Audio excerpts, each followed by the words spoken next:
Hey, it's Tuesday, which means it's time for another crime dive. My name is Crystal Sky, and if you're anything like me, you find yourself drawn to true crime cases. So that's what I talk about. If you like true crime and you want to feel better about your makeup skills, you should absolutely like, subscribe, and let's hang out together every Tuesday where I will take a deep dive look into a true crime case while slapping on the old clown paint. So I hope you all are ready for today's case, all right? Today's case I stumbled upon, watching the several true crime series that are on Investigation Discovery. And I stumbled upon this one series that, I don't know how I feel about it. They certainly cover some interesting cases, don't get me wrong. But the way they present these cases, I don't know. It just kind of seems sensationalistic and cheesy. I am talking about the series Deadly Women on Investigation Discovery. It is also on Hulu. I don't know if you guys have, watched this series, but that's where I came up with today's case. Again, like I said, they cover some great cases, but man, the way they present these stories, I don't know.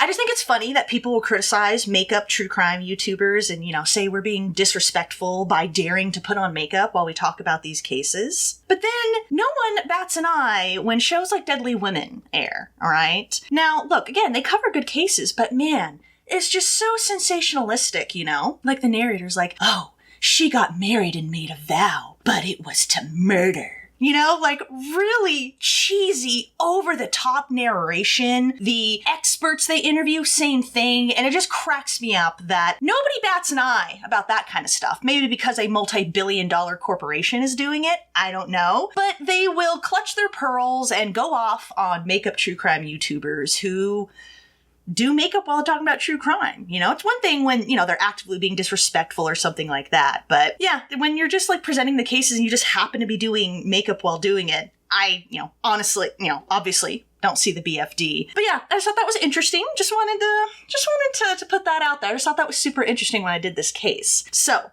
anyway, let's get on to today's case. So today's case, like I said, saw it from Deadly Women, and we are going to cover the case of Angela McAnulty, all right? Now, this chick, I try really hard to look for sympathy and empathy on all sides in cases, but I cannot bring myself to feel sorry for this woman. This woman is a terrible mother, is a terrible human being, and honestly, I think is just an unfixable, broken person. Honestly. So I don't know, maybe I'm not being fair. That's why I wanted to talk about this case with you guys, and you can tell me what you think. Now, disclaimer for this case, just like with the last two videos with Janda Scherer, today's victim is a young child. She was only 15 years old, and there will be mentions of child abuse going on. So think sort of Sylvia Likens, So we will be getting into some pretty heavy stuff. And again, this is stuff that is occurring to a child. So just wanted to give you a disclaimer. And yeah, I guess without further ado, let's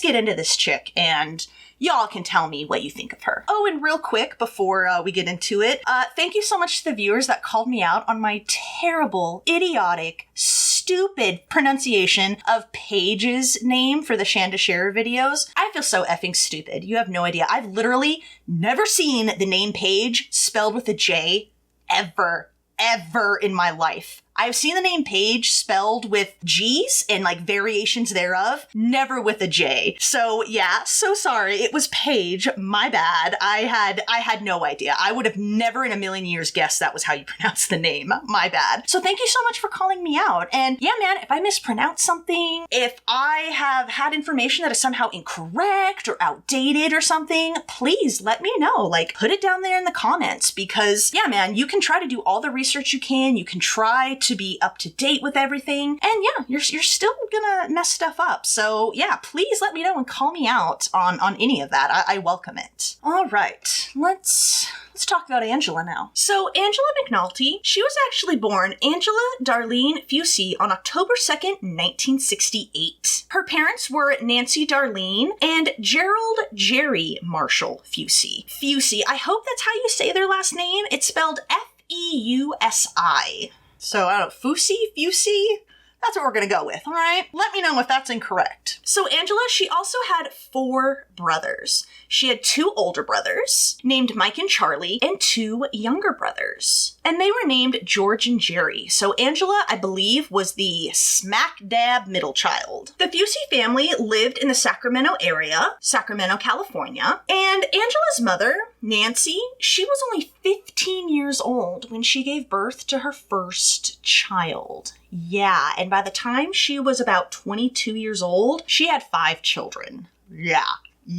Now, Jerry, Angela's father, he was a mechanic, and he was also, surprise, surprise, an abusive prick. He was a serial cheater, and finally, Nancy got sick of him, and she left him with the children, and they stayed in a hotel room for a little bit. Now, Nancy eventually found an apartment with 2 friends, Rita Morris and Donna Ramirez. I don't know if it was Ramirez. Her name was spelled very differently than I've ever seen that name. Rameriz, so Ramirez? I don't know. But anyway, Rita and Donna were her roommates, and so she ended up finding an apartment with them and her children. However, get this, on July 22nd, 1973, around 6:30 a.m., and when Angela was just 5 years old, her 23-year-old mother, Nancy, was found stabbed to death on the side of the road. And she was found just north of Sacramento County. She had been stabbed 29 times. And she had been stabbed in the chest, stomach, and once in one of her arms. And she had been stabbed by some sort of long, thin knife. And by the way, so Nancy's 5 when her mother dies. Her oldest sibling is only 7, and her youngest sibling is only 18 months old. Isn't that tragic? So yeah, Angela did not have a great start, guys, and it just gets worse. Now, authorities believed that Nancy had been killed anywhere from 2 to 4 hours before she had been found. She had been discovered by a passing fisherman, and this was alongside Pleasant Grove Road, which was 2 miles east of Highway 70. Now, police believed that Nancy had been killed elsewhere and then discarded where she had been found. Because,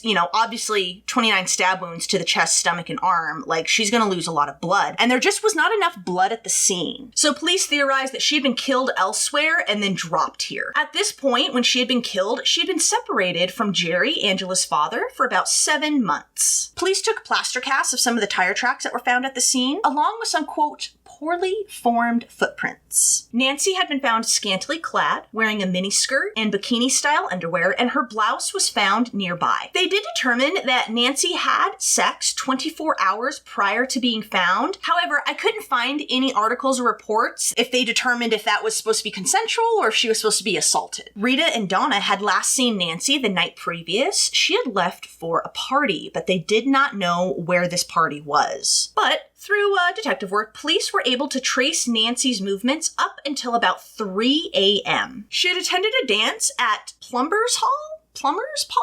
I don't know how you pronounce that. Plumber? Plumber's Hall, and she left that dance at around 2 a.m. She was then driven to the intersection of 43rd Street and 11th Avenue, and she was last seen walking away from this intersection. And that is the last movement that police have. Now, authorities believed she either was visiting someone who lived in this neighborhood, in this area, or she had hitchhiked, because earlier she had tried to hitch a ride, and she was trying to get a ride to North Highlands, and so police weren't wondering if maybe she was hitchhiking her way there and then got dropped off at the intersection, because, that was as far as whoever picked her up would drive her. Those were their 2 working theories. Police determined that the tire tracks found at the scene were made by a small vehicle, like a Volkswagen, and they believed that the car would have been covered in blood. And so with this case, the police really asked the public for assistance and were asking anyone hey, have you seen this woman around this time? Have you seen anyone, cleaning blood off their car? Because they said the car would have had massive amounts of blood inside of it and possibly outside of it. Despite offering numerous rewards and even local papers like the Sacramento Bee offering rewards for tips, information, anything, Nancy's murder was never solved. Was never solved, guys. Now, some sources said that Jerry,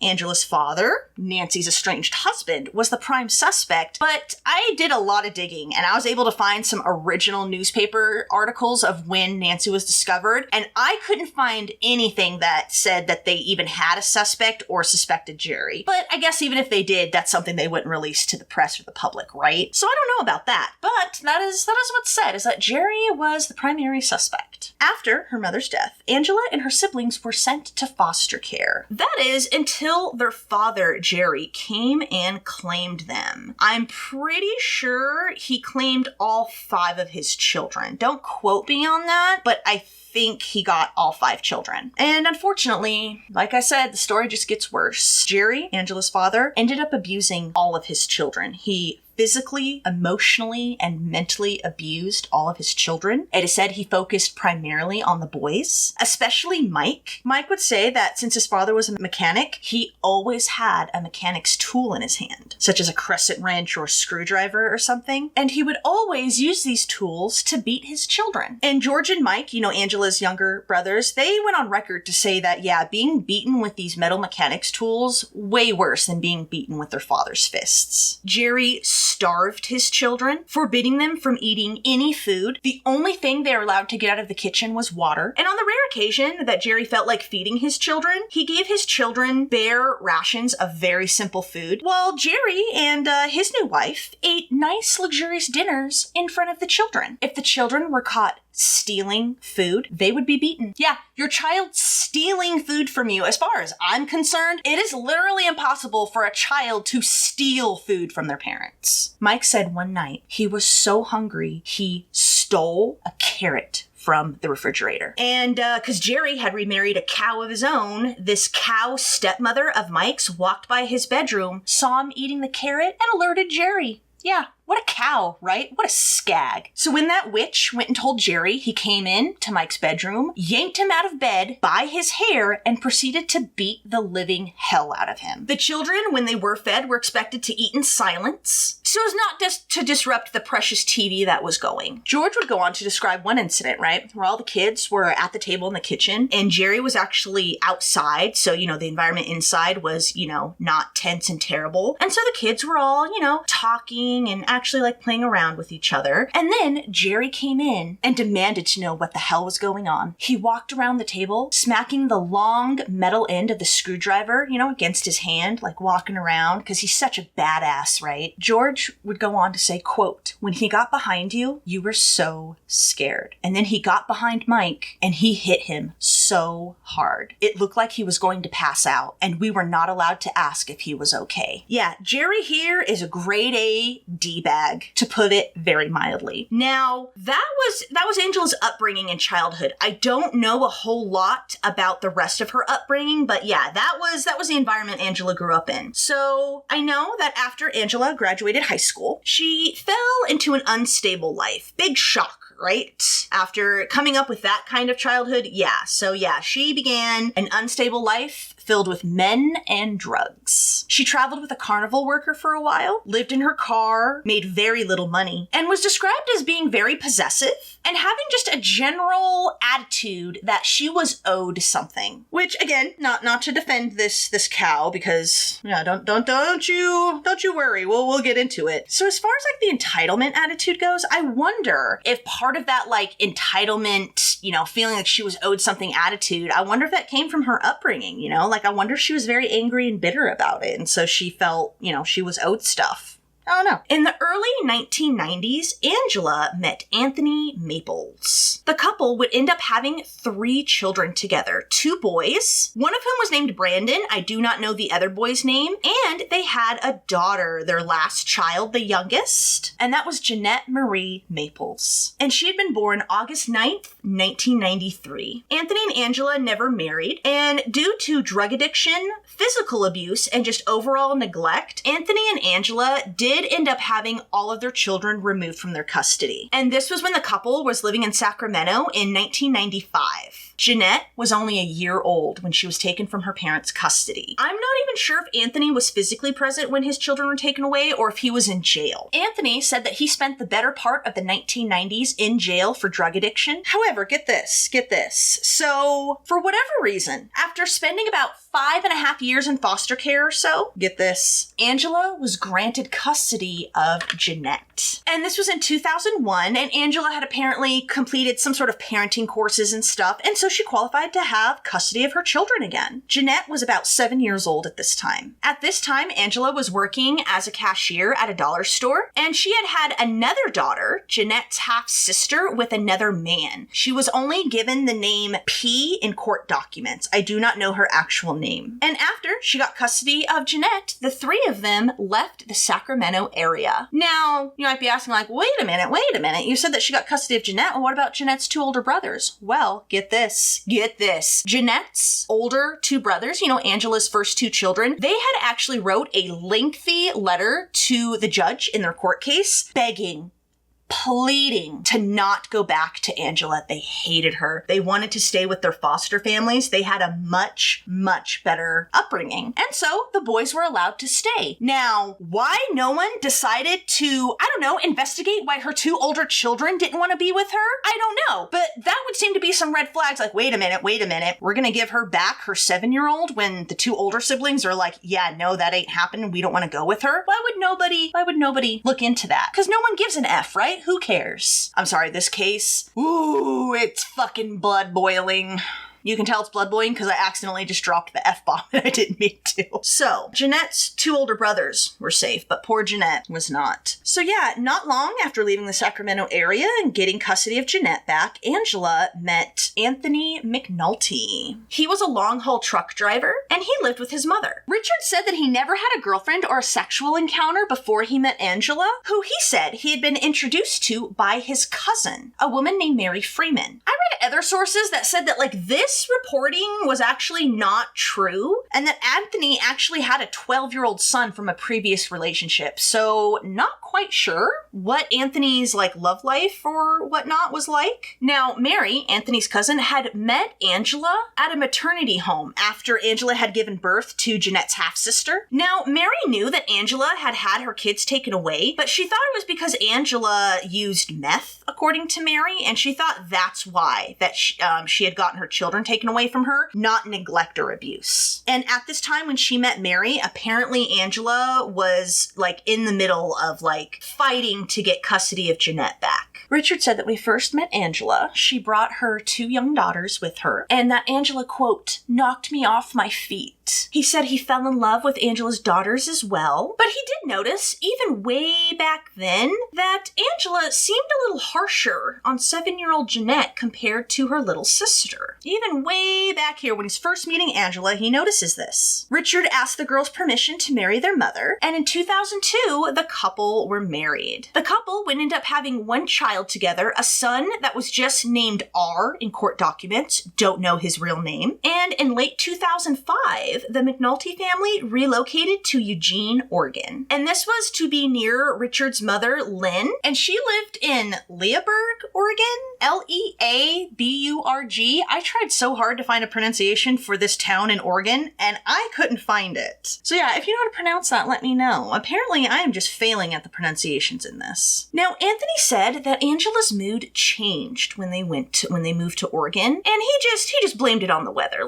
She just needs to get used to the, rainy, dreary weather. He said that he again noticed that Angela seemed a little more harsher to Jeanette compared to her younger siblings. She seemed to snap at her more, give her more chores, punish and ground her more for really mundane small things. He said that Angela would not allow Jeanette to accompany them to family outings, such as to the carnival or to the movies or any activity that the family went out and did. Jeanette was not allowed to join them. She wouldn't allow any friends to visit Jeanette, wouldn't let them call, and just really isolated Jeanette, not allowing her to have any friends friends or anything. Angela would only become, quote, unglued in relation to Jeanette. It is said that Jeanette's younger half-siblings, they were treated relatively normally, and we'll get a little bit more into that little aspect a little later. So when the family had moved to Eugene, Oregon, Jeanette had been in the middle of her 6th grade year, and once they had moved to Oregon, she was enrolled into Cascade Middle School, where she would graduate from the 8th grade from here in June of 2008. Now, a neighbor who lived across the street from the McAnulty family, and they lived across the street from them for about 4 years, her name was Kelly Clark, and she said that she could often hear Angela just screaming and berating the children, screaming at the top of her lungs all the time. She said that whenever she did see Jeanette, she seemed very sad and solemn. One time, when Kelly confronted Angela about her screaming and yelling at her children, Angela told her that, well, her children were acting up and that's why she was yelling at them. A next-door neighbor said that they weren't even aware Jeanette lived in the home. They saw Jeanette so infrequently, they thought Jeanette lived primarily with her father. These neighbors said that in the 4 years they had lived next to the McAnultys, they saw Jeanette maybe like 3 times. Another neighbor who lived next door, I'm guessing on the other side of the McAnultys, his name was Ron Goss, and he recalled that the family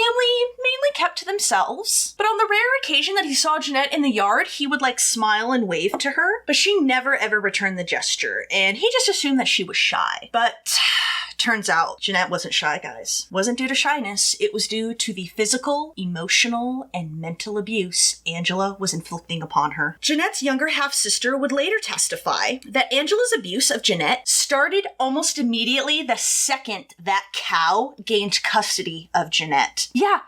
Why go through all the trouble of fighting for custody for your kid if you're just gonna abuse them? It just gets worse, guys, so prepare yourselves. And again, Angela's abuse seemed to only target Jeanette. It is said that her 2 siblings, like I said, were treated normally. They seemed to be normally fed. They seemed to, just be normally taken care of. But yeah, sadly, not Jeanette. She was not allowed to speak to her siblings, nor they to her, was made to sleep on the floor, no pillows, no blankets, only on top of cardboard. When Angela abused her, she didn't want Jeanette's blood to get on her clothes or the carpet. Even though the walls and ceiling of Jeanette's room were splattered with her blood. In actuality, this was Angela's torture room, and this is where she would keep Jeanette and punish her. She would turn on the vacuum when she would beat and torture Jeanette so her siblings wouldn't hear. And because Angela is really vying for scumbag of the year here, she also liked to use devices to inflict physical punishment upon her daughter. She had leather belts and other torture devices, and in fact, later on, they would find chunks of Jeanette's own flesh embedded into the carpet. Sometimes, Angela would tie Jeanette up. Other times, she would make Jeanette strip down naked before she started beating her. There were other times where Angela would make Jeanette and her younger sister collect dog feces from the backyard, and then Angela would proceed to take this feces and rub it all over Jeanette's face and in her mouth. Are you angry yet? She would starve Jeanette, often make her stand in the corner with her arms stretched out over her head, and she would make Jeanette stand like this for hours. Often, while the family sat there and ate in front of her, ate around the table, delicious food right in front of her. And if Jeanette slumped or lowered her arms, Angela would go over, scream in her face, and just abuse her some more. I have so much loathing for this cow of a woman. One time, Angela broke Jeanette's foot by stomping on it, and then Jeanette was forced to stand on one foot, being beaten whenever she faltered. She was also forced to stay on her knees with her hands behind her back as if in like an arrest position, and again, was made to stand like this for hours. Like, I cannot stress to you guys how long Jeanette was made to do this. When I'm talking hours, I'm talking 6, 7, 8, 9+ hours.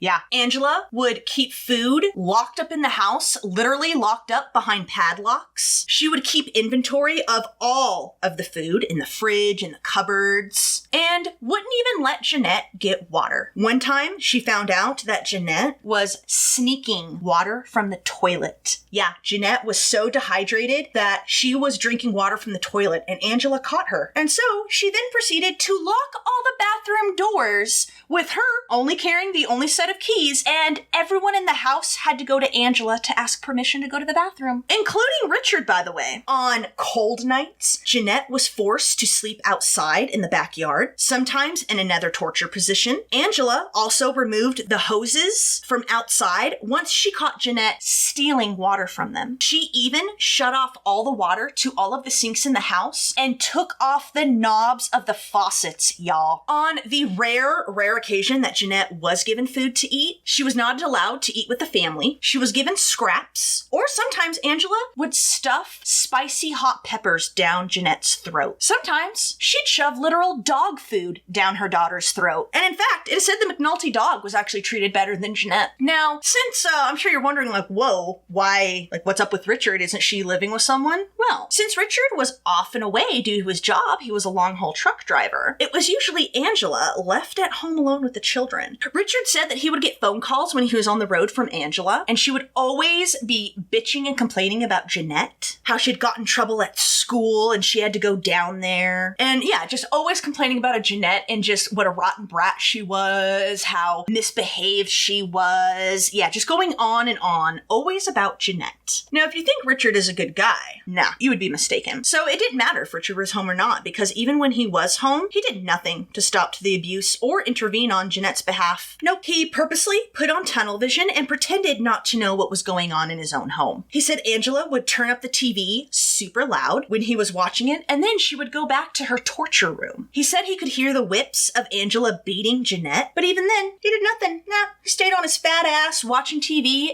doing nothing, while a child was being physically beaten in his own home. Yeah, don't have any sympathy for Richard either. Now, according to Jeanette's younger half-sister, she claims Richard partook in the abuse as well, sometimes, quote, popping Jeanette in the mouth, or throwing a shoe at her if she didn't maintain the torture position. Now, Richard has vehemently denied partaking in any physical abuse of Jeanette. Richard would later claim that he had no idea the physical abuse was going on with Jeanette, and he didn't even discover it until he was home more often. So in July of 2009, Richard had to have a heart surgery, and due to complications from that surgery, it left him very weak and often bedridden, and it is around this time that the family moves to a different home. Now, due to the stress of Richard's health, it is said that Angela's abuse of Jeanette really ramped up. Now, according to Richard, because he was home more often now, he did notice the abuse. And he said he was, quote, scared. And he didn't know what to do. He said he was scared of Angela because he was been left so weak from his heart surgery. He claimed he urged Angela to take Jeanette for medical attention on several occasions. One time, after Angela had beaten Jeanette in the mouth and face so bad that she had, quote, knocked her lip off. Half of it was dangling. And another time, after Jeanette showed him her gruesome wounds that were on her hip, and this was caused by whipping, and these wounds were clearly infected. So infected, her hip bone was protruding out, guys.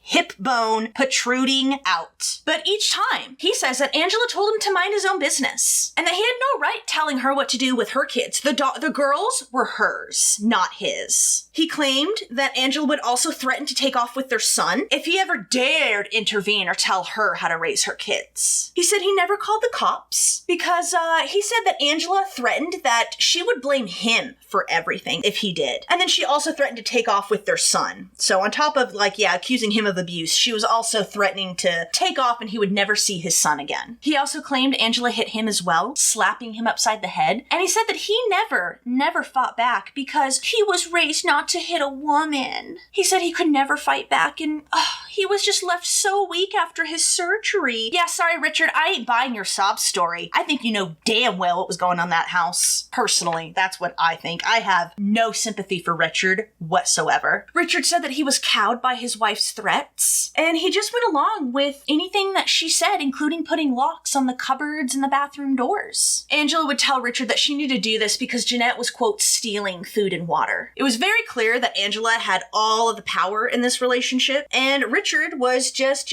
a weak-ass little bitch who did whatever the abuser Angela wanted. Look, man, normally I would probably have sympathy for Richard, but I'm sorry, dude, I do not care. You have children to look after. You have a child who is being beaten severely, and you sit on your fat ass doing nothing, claiming that you were scared of your wife. Like, I'm sorry. Like, I know that's probably not fair. I know it's messed up, but that's just how I feel, dude. I have no sympathy for Richard. Now, Jeanette. During her years at middle school, her friends said that she was mocked for the rags that her mother would send her in, of course, because kids are dicks in the best of times. She would wear tattered sweatpants, old yellowing t-shirts, and literally only had 2 t-shirts to wear, guys. So, of course, she was often wearing the same outfit over and over. Angela always made Jeanette wear long sleeves too, even in the summer, to, of course, hide the abuse. Jeanette was described by those who knew her at school as quiet, timid, withdrawn, though to some, it seemed obvious to them that, like, she wanted to socialize and interact with people, but she didn't know how. She wasn't allowed to, so she did not have those social skills, guys. But,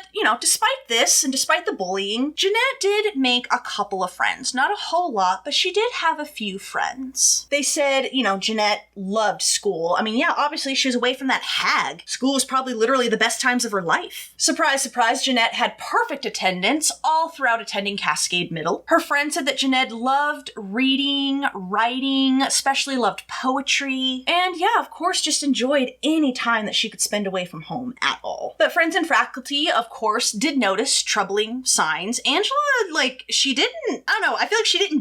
wasn't working that hard to hide the abuse, But friends and faculty did notice, some troubling signs aside from, the same dirty clothes. They noticed that Jeanette was, of course, very, very skinny and always showed up to school very hungry. So her friends often shared their lunches with her. And even cafeteria workers at the school noticed how skinny Jeanette was. So they would give her free food. Oh, just by the way, no student should ever have to pay for food at school. Just FYI, school food should always be free. Not even free. It should be what our taxpayer dollars go for. One day, one of the cafeteria workers that was giving Jeanette, extra food, her name was Michelle Mullins, and she asked Jeanette, like, hey, can I see what's inside your school bag? Because Jeanette did always bring a brown bag lunch. And so, yeah, Michelle, again, noticing how skinny, Jeanette was, asked one day, like, hey, Jeanette, can I look inside your bag and see what you have for lunch? And Michelle was horrified to discover a single piece of cheese and a single cracker inside. Yeah. So at least Jeanette was getting food from the workers at school, right? But get this, if your heart is not already breaking, man, You've got a heart of stone, man. This was a tough case to research. So get this. One day, Jeanette told the school cafeteria workers that she could no longer accept their free food because she had been putting on weight, and her cow hag of a mother, Angela, noticed and was questioning her. So she told the cafeteria workers she could no longer accept their food.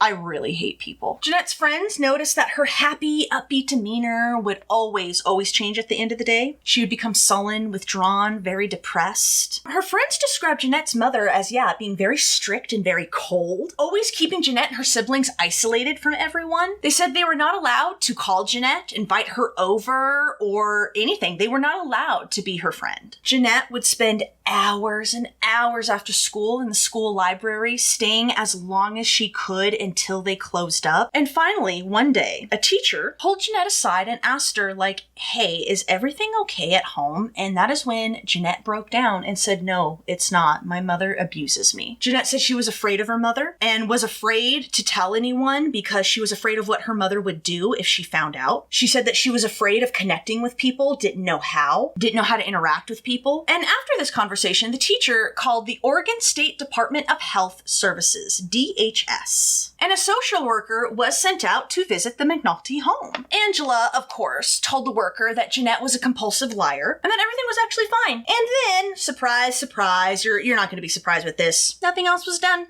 Nothing else was done. Jeanette would constantly try to hide her injuries and stuff from classmates and teachers. But finally, one of her friends, Amber Davis, confronted Jeanette about this. Because, of course, Jeanette, they would notice these scars and these wounds. They'd be like, what the hell? What happened? And, of course, Jeanette would, say the lines that a lot of abused people who, are trying to hide it say. Oh, I fell. I ran into a door, on and on and on. And finally, Amber had enough. And she was like, nah, girl, you need to tell me straight up. I know you did not fall. And finally, in the 7th grade in 2007, Jeanette broke down and told her friend Amber about all of the abuse. Yeah, I feel like it's kind of difficult. It would be kind of difficult for Jeanette to be hiding the abuse from her peers, right? Because they were saying, especially in the locker rooms when they changed for PE, like the girls saw her scarring and her wounds. And people wanted to ask. When Jeanette finally confessed to her friend Amber just didn't know what to do. She was very scared for her friend. She tried to push Jeanette to report her mother, but Jeanette was like, oh my God, I can't do that. Like, if my mom finds out that I've reported her, I'm scared she'll take me out of school. And,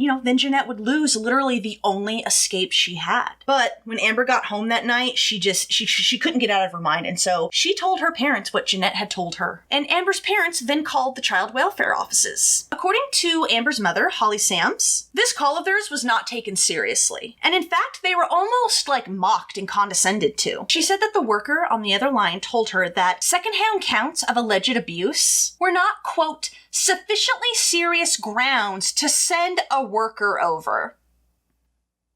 And we wonder why there's so much child abuse in this country. Holly then told her daughter, you know what? Go tell school officials. Maybe if this POS agency gets a call from an actual school, maybe something will happen. And so that's what Amber did. But even though the school called DHS twice in 6 months, some reports say even more than that, nothing came of the reports or call. Not a GD thing. And after some more calls and poking around and prodding, I guess, from school officials, and I don't know, maybe she got some sort of calls from child welfare workers, because it said, after getting some more calls and discussions from school officials and child welfare workers, that Angela then withdrew Jeanette from public school. And this was just after Jeanette graduated the 8th grade from Cascade Middle, and Angela enrolled Jeanette into homeschool with the Lane Education Service District. I'm sure abusers like Angela love homeschool. And after this, man, you thought Jeanette's life was bad before. Oh my God, it gets so much worse. So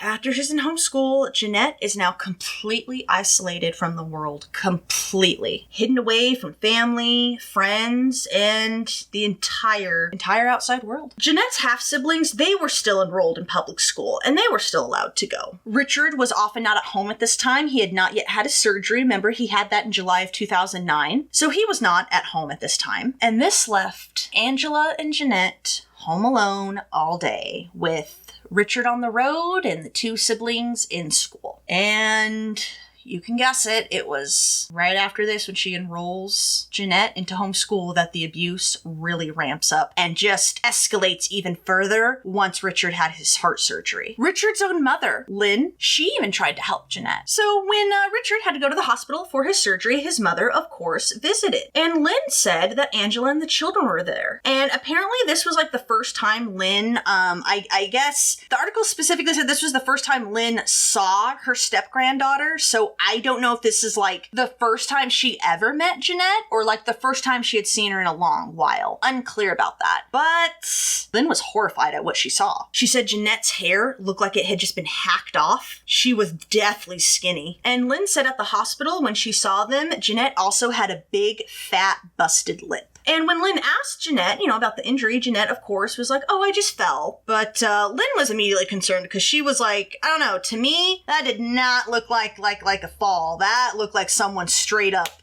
popped her in the mouth. A few weeks later, Lynn was recounting this to a friend, and the friend encouraged her to, call welfare, call the police. This is not okay. And so Lynn called DHS, but refused to give her identity. She called with, reports of the suspected abuse, but refused to give her identity. And she said that she was deathly afraid that if Angela or Richard found out it was her who had reported them, that they would prevent her from seeing any of her grandchildren. And she was deathly scared of that. She said, instead that she was a neighbor of the McAnultys difficulties and had some concerns about Jeanette. Lynn did not see Jeanette again that year until much later in the year, in October. So Lynn went over to the McAnulty home, not sure what for, but she'd gone over, and then she saw Jeanette standing in the corner facing the wall. And Angela said she was being, quote, punished. Lynn said that she tried to talk to Jeanette, but it was difficult because that hag, pig, cow of a woman, Angela, was like hovering nearby, you know, so of course she wasn't getting any honest answers from Jeanette. Lynn said that Jeanette looked emaciated and she had another split, fat, swollen lip. Now, Angela assured Lynn that Jeanette had just tripped, okay? It's no big deal. She just tripped. And as soon as Lynn left the house, she once again called DHS. And unfortunately, this would be the last time Lynn would ever see Jeanette. So we're gonna flash forward another couple months to December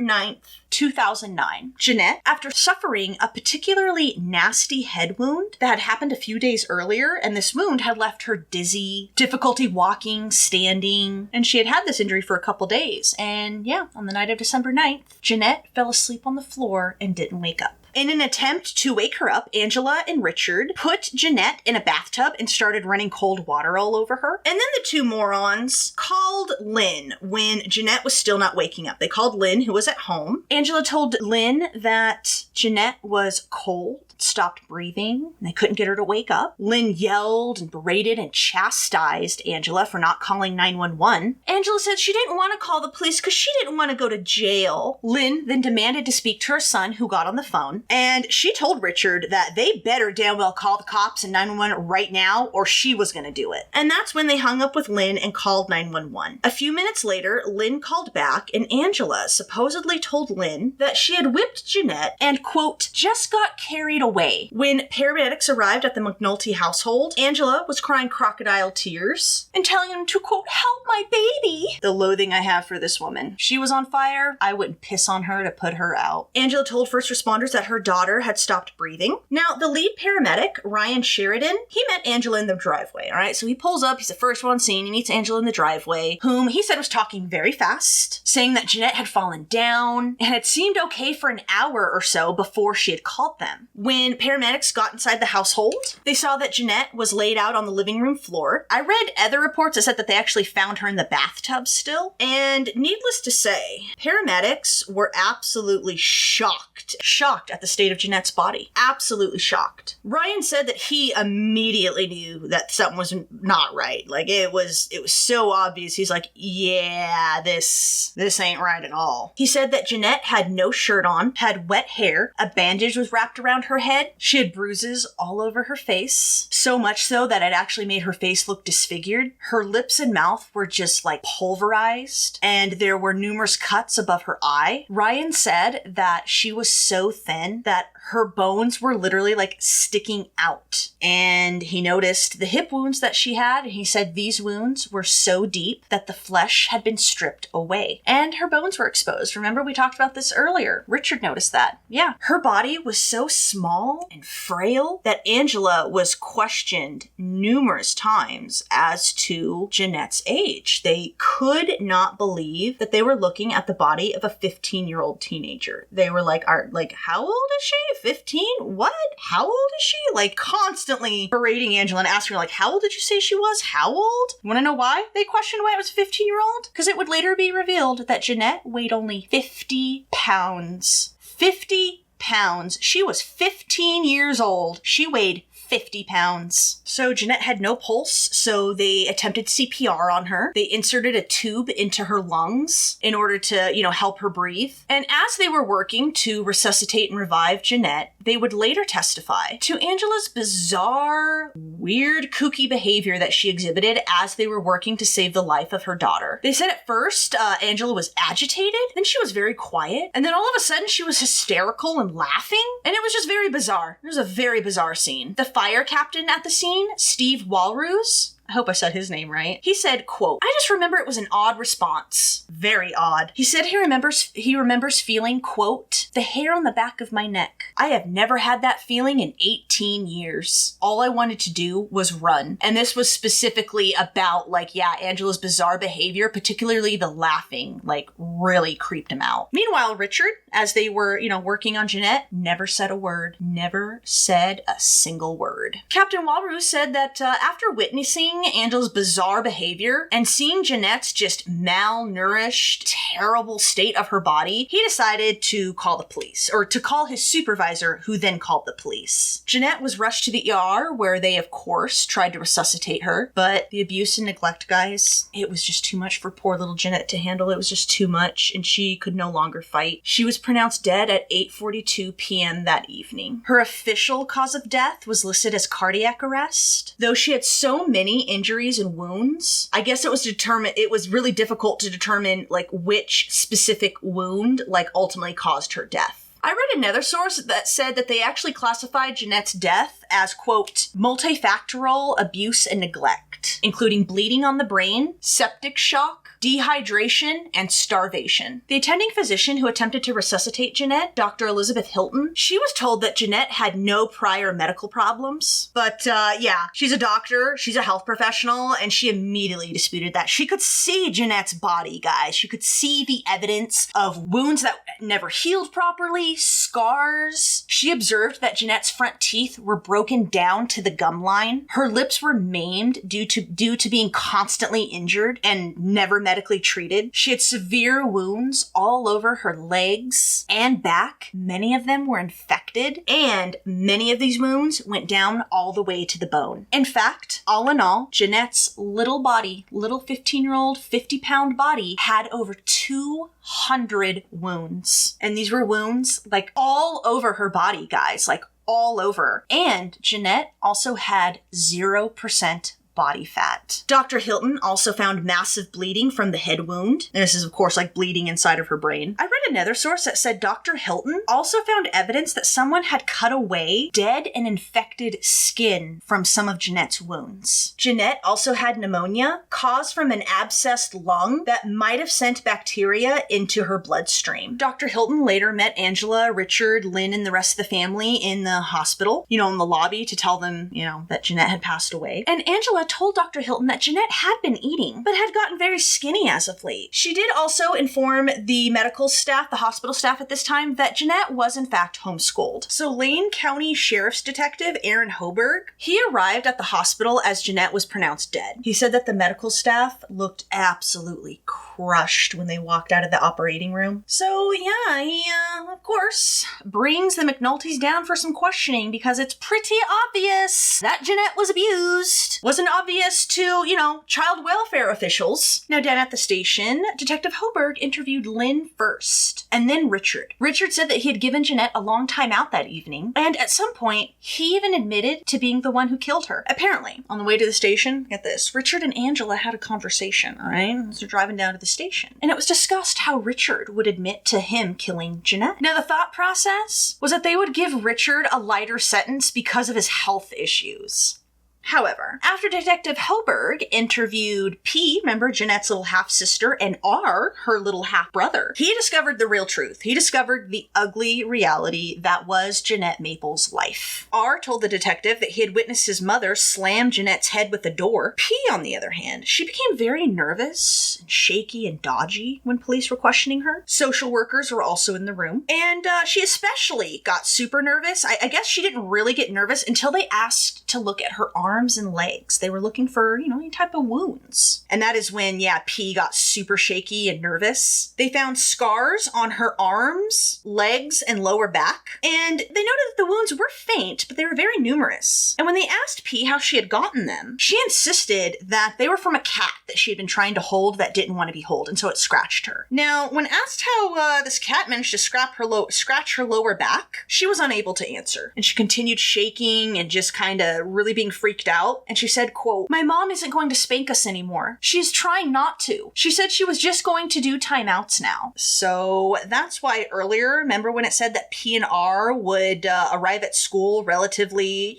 fed and clothed and they didn't seem to be neglected? I'm wondering how much abuse they suffered. And I know that's common, right? With parents who abuse their children, it's usually one child who gets the brunt of it. But I know other cases, the abuse just kind of transfers, right? So I don't know what was going on there, because some reports said that P and R were going to school, fed, clothed. They didn't seem to be neglected, but they also found numerous faint scarring on P's arms, legs, and lower back. So P told the social worker and the detectives that she was scared that their mother was going to be taken away from them. And you might be asking, I don't understand why she'd be sticking up for her mom who, abused her sister, possibly herself. But guys, you gotta remember, P's, she's a child. And, it's how it is when you're a child. It's so easy to manipulate a child and lie to them, right? So I think it's completely understandable and normal that P would have this kind of reaction. She was scared, and I'm sure she thought she would be in trouble,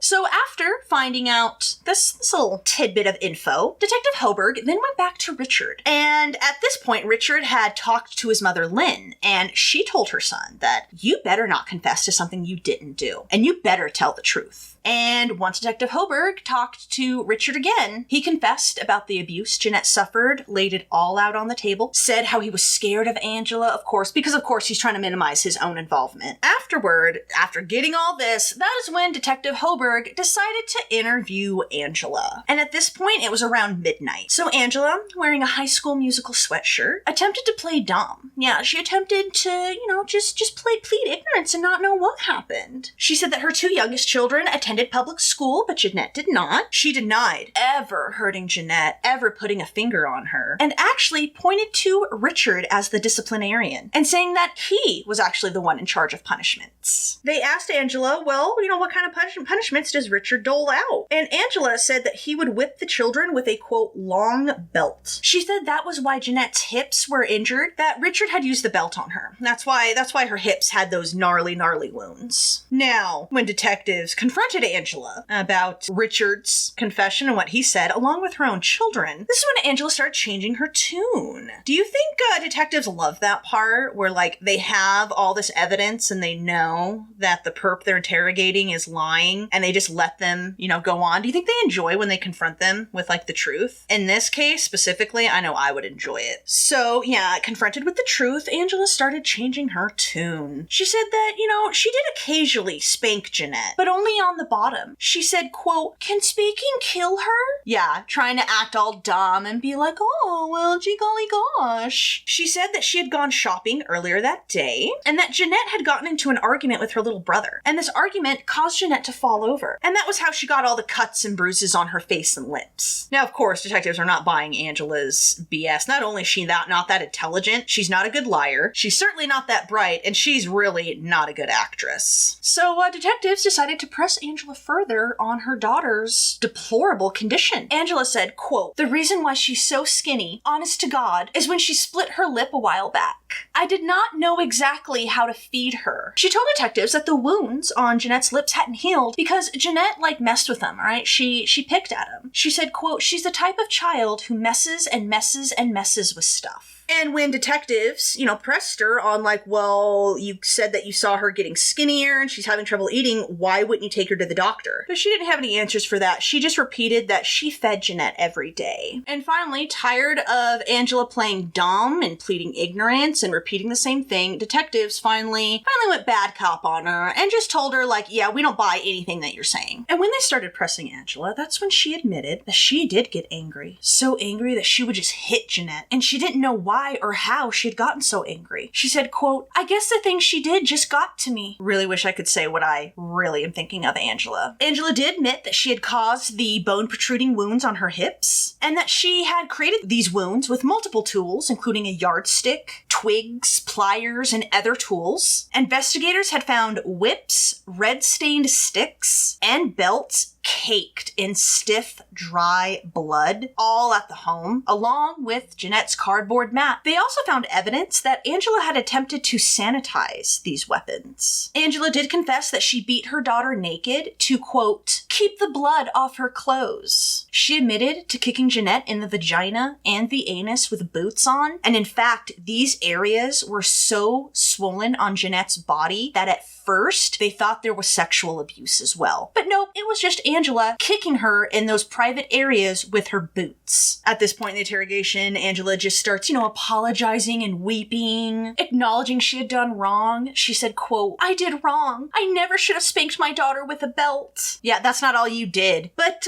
she stopped short of taking any responsibility for her daughter's death. She said the, quote, head injury was not hers. She figured Jeanette had, quote, probably died because of the injury on her head, through the skull when she fell down. I did not kill my daughter over spanking. Oh, sweet cheeks, no one is saying that that's how you killed your daughter. And later that evening / early the next morning, December 10th, 41-year-old Angela and 40-year-old Richard were arrested. And they were arrested on charges of aggravated murder as a result of, quote, intentional maiming or torture. And this opened up the possibility of the death penalty for Angela and Richard. Now, when remember Anthony Maples, Jeanette's biological father, when he was told of her death, he was absolutely crushed, guys. He was devastated. See, he had gotten clean years earlier, and he had been trying ever since then for years to get in contact with Angela and his daughter. Not sure about the sons, if he had already made contact with them, I'm unclear. But he said Angela never kept in contact, had no idea where they were, and he said that had been over 10 years since he had last seen his daughter. He had even tried to get help from a social worker in trying to locate Angela and track her down, but had been unsuccessful. It wasn't until a worker with Oregon's DHS called him up that Anthony learned his daughter was dead and that Angela was being charged with her murder. He was not given the details of his daughter's death. He was just told that it was bad and torturous. Isn't that so heartbreaking? He had gotten his life together and he wanted to get in contact with his daughter. Again, I'm unclear about his sons, if he managed to make contact with them. But yeah, it's just so heartbreaking. And it's so heartbreaking knowing that she had a loving parent out there who would have brought her in, and loved her. He had gotten clean and sober and he wanted to be with his children, and man, it's just so heartbreaking. And unfortunately for Lynn, it was left up to her to clean out her son's home. She said she was horrified when she stepped inside. She said the home was very cluttered and unkempt, messy, with toys and junk just scattered and stacked everywhere. She said she found an enormous stash of food that had been locked away in pantries and cupboards, along with the blood-spattered torture room. The landlord had given Lynn only 2 weeks to clean out the home. But there was some minute good that came from this particular little fact that Lynn had to clean out the house. So Lynn had no idea what to do with all this stuff, right? All the furniture and just everything. She had no idea what to do. She was overwhelmed. But representatives for Oxford Houses of Oregon, they learned of Lynn's predicament and they offered to step in. So what was Oxford Houses? Well, Oxford Houses is a nonprofit agency and it provides housing for recovering addicts. And in Oxford House, recovering addicts pay rent and other expenses. And this is mainly to maintain the property and stuff. There are no resident counselors, and residents can stay as long as they wish, as long as they maintain their sobriety. The agency has about 170 homes in the state of Oregon. And yeah, they ended up coming in, renting vans, and taking all of the furniture that Lynn didn't know what to do with. And the furniture was then given to residents in their homes. Lynn did keep some stuff, though, mostly the stuff that belonged to her grandchildren. Lynn said the home was just filthy and disgusting and rancid, and she just couldn't believe that the horrors Jeanette went through. Now I was a little confused, because remember, Lynn last saw Jeanette in October of that year, so I don't know if the house not like that? Did she not get a good look in the house, maybe? I was a little confused about that little aspect. Officers urged Lynn not to view Jeanette's body. They said it was too, quote, horrific for her, and that she probably shouldn't view it, and she took their advice. And on December 16th, Lynn, just being a wonderful grandmother and a wonderful person, she ended up paying for a public memorial service for Jeanette. She said, quote, that was all for her. I don't think she ever had anything in her life that was just for her. I think that all she ever wanted was for her mother to love her. How does that not tug at the heartstrings? And in fact, this might be a little bit of a hard part for me to get through. In one of Jeanette's journals, Jeanette wrote an entry entry that said, quote, "If I could be one person in this whole entire world, who would I be? If I could be one person in this whole entire world, who would I choose? Well, it wouldn't be no superhero, not any great champion. It would just be my mother. She's the best." Over 100 people, including Jeanette's few friends, family, school faculty, classmates, even medical staff that was there that tried to resuscitate her, they all attended this service for her. And this one really gets me. Whew. In another one of her journals that they, I think, read out, she wrote, quote, "The final place I would use my wings to go to is really high, and even higher to heaven. I would visit the angels, and I would visit my grandma Nancy, and everyone else in the family. And after, I would go to Hawaii, and France, and Portugal, and the beautiful heaven. I would use my wings to fly home." I don't know what it is about that journal. That was really, I think that was probably one of the tougher things I had to read. I don't know why when I read the journal entries of Jeanette and like what they were read at like her memorial service, it just really got to me. That poor child. Oregon's Department of Human Services, DHS, they were justifiably heavily criticized for this, criticized and scrutinized for not protecting Jeanette. An internal investigation was then ordered. So in the state of Oregon, whenever a child who is known to Child Welfare Services dies or is seriously injured, state law dictates that the DHS, they have to convene a critical incident response team, or a CIRT. And this is to sift and comb through the agency's files and, pretty much see, like, what went wrong, like how this happened. Now, the problem is DHS was already under fire for this exact same issue. In fact, since 2004, there had been 21 separate reports identifying just a myriad of problems within the agency, including not following up on cases, failure to investigate cases, inadequate documentation, and just a lack of ongoing assessment. Now, many thought this silly internal, CERT was just a PR stunt to help them clean up their image, perhaps beg for more money. Many people wanted the agency to, of course, be held responsible and accountable and be subject to public scrutiny. And honestly, after reading statements from this stupid CERT report and other jagoffs who freaking work at the DHS, that's exactly what they did with this CERT. Oh, well, gee golly gosh, I guess we need more money because we couldn't, save this kid. Yeah, just pathetic.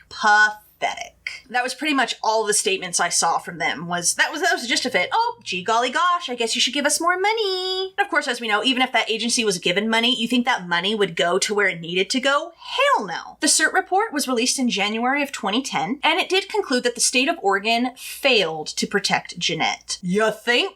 The report said that Jeanette's case was not adequately investigated or even adequately referred to for assessment, despite 4 separate calls alleging abuse and neglect over 4 years. Now, Lynn, Jeanette's friends, school faculty, and staff, they heavily dispute this. They say that they called way more than 4 times. They claim that each of them called numerous, if not dozens of times. 4 calls in 4 years, they heavily disputed that. This CERT report said that the first 2 calls to potential abuse or neglect to Jeanette, the first 2 were received in 2006, the third in 2007, and a fourth in 2009. And that in each of these cases, they were not properly investigated or handed over to CPS for assessment. The report noted, quote, "This was a high-risk family with a past history with a child welfare agency in another state that included physical abuse and neglect, which was not adequately considered." And as a result, the estate of Jeanette Maples ended up suing the state of Oregon, accusing DHS workers of negligence, which resulted in Jeanette's death. And in March of 2012, this lawsuit was settled, and the estate of Jeanette Maples was awarded $1.5 million.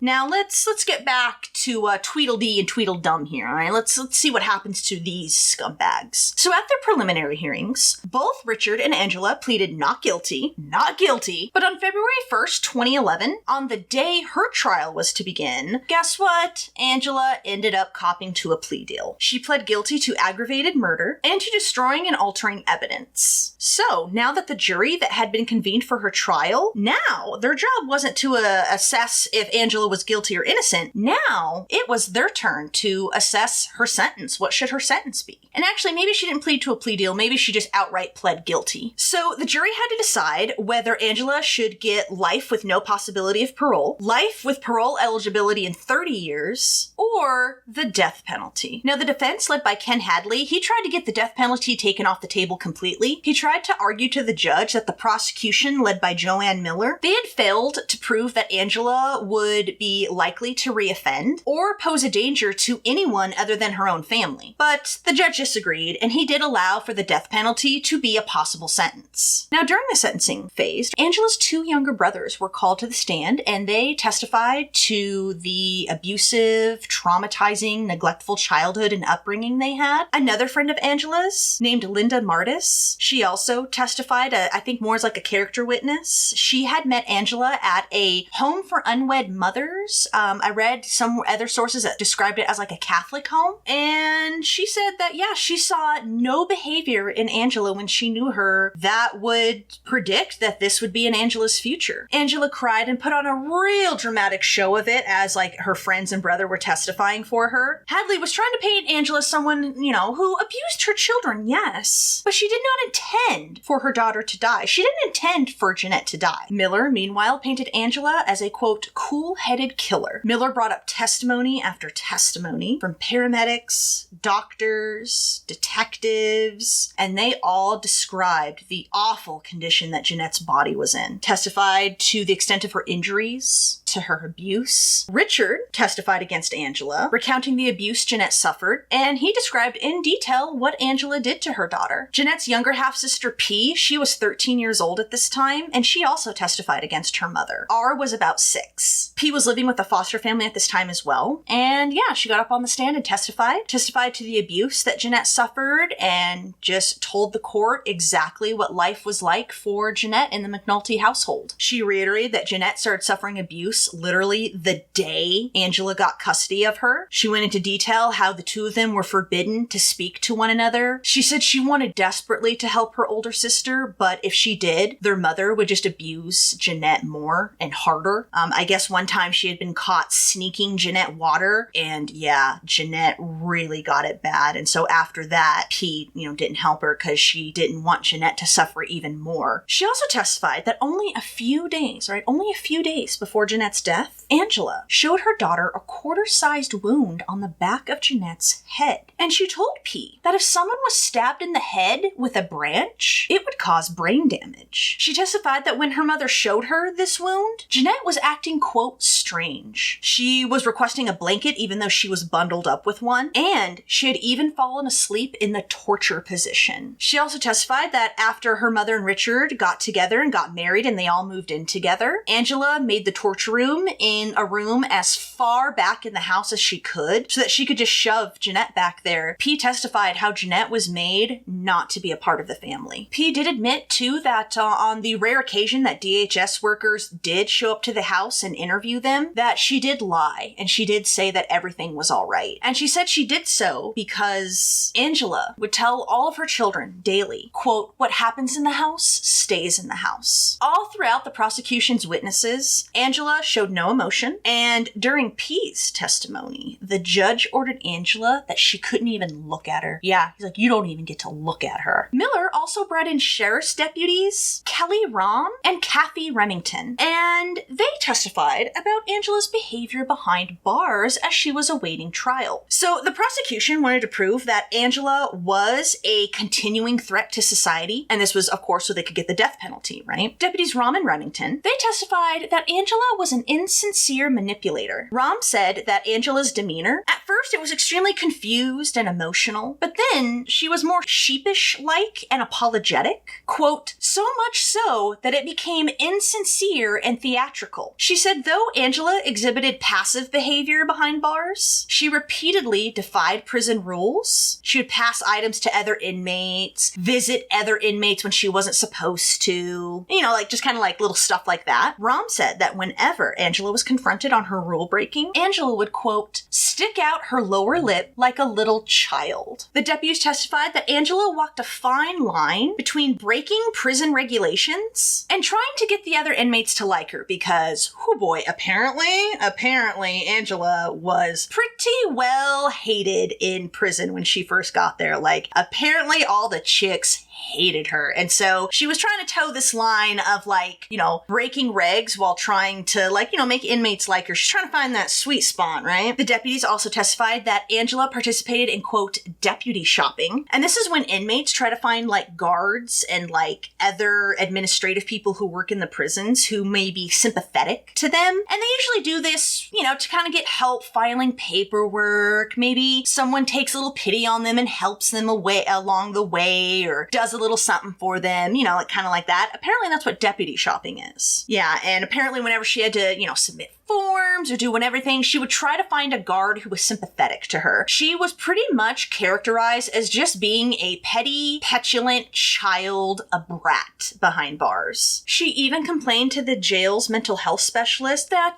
the guards didn't, quote, like her. Bitch, who the hell would like you? Right before the jury was to break for deliberation, Angela made a statement to the court. She did not testify, because if she testified, she'd be open to cross-examination. She just made a statement to the court, which cannot be cross-examined or anything. In her statement, she acknowledged that she fatally abused Jeanette. She said, quote, "I am very sorry for hurting my daughter in a very bad way." And among other things, also said, quote, "I did not want my little girl to die." Oh no, you just wanted her to live so that you could just abuse her and treat her like a rag doll, right? Right? I don't think this bitch is sorry at all. I think she's sorry for herself and her predicament. I don't think she's sorry at all. If she's sorry Jeanette's dead, it's just she's sorry that she can't abuse her anymore. That's what I personally think. After 5 to 6 hours of deliberations, on February 24th, 2011, the jury came back with a sentence of death for Angela McAnulty. This made Angela only the second woman in Oregon state history to receive the death penalty. And she was the first woman sentenced to death since the state of Oregon brought back the death penalty in 1984. She was sent to Coffee Creek Correctional Facility in Wilsonville. In November of 2014, the Oregon State Supreme Court, they upheld Angela's conviction. And in their ruling, the court acknowledged that the trial judge maybe should have suppressed some statements that Angela had made in the interrogation with detectives after she had requested a lawyer, but they ultimately decided that the inclusion of these small statements was a, quote, harmless error. In 2015, the U.S. Supreme Court declined to hear Angela's case. But then, in 2016, Angela got new attorneys, and they filed a petition for post-conviction relief, arguing that her original attorneys had failed to adequately represent her. And this resulted, of course, in like a back and forth when a judge finally decided in 2018 that Angela's lawyers, they had indeed not adequately represented her. The judge ruled that the guilty plea should be vacated and the case re-prosecuted from the very beginning. The state of Oregon's Department of Justice, they filed an appeal of this decision in 2019, which caused Angela's lawyers to cross-appeal. So there was a lot of back and forth, right? But get this, to further complicate matters, earlier in 2019, the state of Oregon had passed SB 1013, and this reduced the scope of cases that were eligible for the death penalty. Cases that involved people who murdered children through intentional maiming and torture, they were now, like those cases were now no longer eligible for the death penalty. And this rule was retroactive, meaning Angela now no longer qualified for the death penalty. Then in early July of 2019, Senior Circuit Court Judge J. Burdett Pratt, they ruled that Angela should be granted a new trial because, yeah, her attorneys had failed to adequately represent her the first time. Later in the month, the state and Angela's attorneys actually met and they came up with a deal. They finalized an agreement where Angela would be resentenced to life without parole. She would drop any appeals that she had and pretty much agreed that she could never attempt to challenge this new agreement. This agreement was finalized in August of 2020. So that was Angela. She got the death penalty and now she's just sitting in prison rotting away. In April of 2011, before his trial was to take place in May, Richard pled guilty, and he pled guilty to murder by abuse, and he was sentenced to life in prison with parole eligibility in 25 years. The state did not seek the death penalty against Richard because they didn't believe that Richard had partaken in the physical abuse of Jeanette. I guess this is despite P's claims to the contrary, because remember, P said that she saw Richard partake in the abuse, including throwing a shoe at Jeanette and, quote, popping her in the mouth. P ended up permanently placed with her foster family, and R was officially adopted in October of 2012. Both Angela and Richard relinquished their parental rights, and it is said that they both supported the adoption. And he was placed with a very loving family that apparently has a lot of experience with troubled, traumatized children. And this family also lived nearby P. So yeah, the family wanted to make sure that the siblings could still, see each other. And that was the awful, heart-wrenching case of Angela McAnulty, who murdered her 15-year-old daughter. I have no sympathy for Angela, and I want to ask you guys, what do you guys think of this case? I try really hard to have sympathy. I really do. And Angela had such an effed up upbringing, right? Her dad was such a prick. He was such a POS. And yeah, you can see that he clearly, right, planted the seeds of abuse that Angela would later inflict upon Jeanette. But I don't know, man. I don't know if it's her face. I don't know if it's this little pouty childlike demeanor that she has, but I have zero sympathy for this bitch. Zero. I think she is despicable. I don't think she's sorry at all. I think she only cares about herself. And I don't know, maybe that's not right. It kind of bugs me. I wish I did have sympathy for her, she had a really effed up childhood. Not only was her mother murdered, possibly by her father, but her father then decided to sit there and abuse all of his children. But you could also make the argument, well, she had 4 other siblings and they didn't turn out like that. In fact, I read one article that, went out of their way to specify that, George and Michael, they actually went completely the opposite way and decided not to do the same stuff that their father did. So there was always that, right? You can have stuff in your past that explains why you do the things that you do, but it doesn't excuse it, some people get so butthurt when you talk about, the past of some of these killers, and it's bro, we're not trying to excuse them, we're trying to explain it. So yeah, I don't know. Please tell me, what do you think? Do you hate Angela as much as I do? I don't know. Something about abusing children is just so heart-wrenching. Even the Shandashare case for, last week, I had a hard time finding sympathy for those girls as well. But I don't know, at least, I guess you could say they were at least they were kids and teenagers, whereas Angela was a 41-year-old woman. You know what I mean? I don't know, guys. Tell me what you think. What do you think? All right. Well, yeah, I guess I will wrap up the month of August with this terrible, awful case. Please, again, tell me your thoughts on Angela. Just tell me, am I not being fair? Please tell me what you think. I would love to know. All right, guys. Well, I'll go ahead and wrap it up for today. Next time I see you, it will be September. We're approaching October, the best time of the year. I'm very excited. I've got some little set updates because I've totally been buying all of the Halloween and fall stuff. So I'm very excited to play with the set just a little bit. And with that, I will let you guys go. Have a wonderful, fantastic, awesome week. I hope you stay safe and just, when you're out there in the world interacting with people, be decent. Don't be an Angela. For all that is holy, please don't be an Angela. Just be a decent person out there, all right? I know you can do it. I know it. Alrighty, guys. I will see you next month. Bye-bye.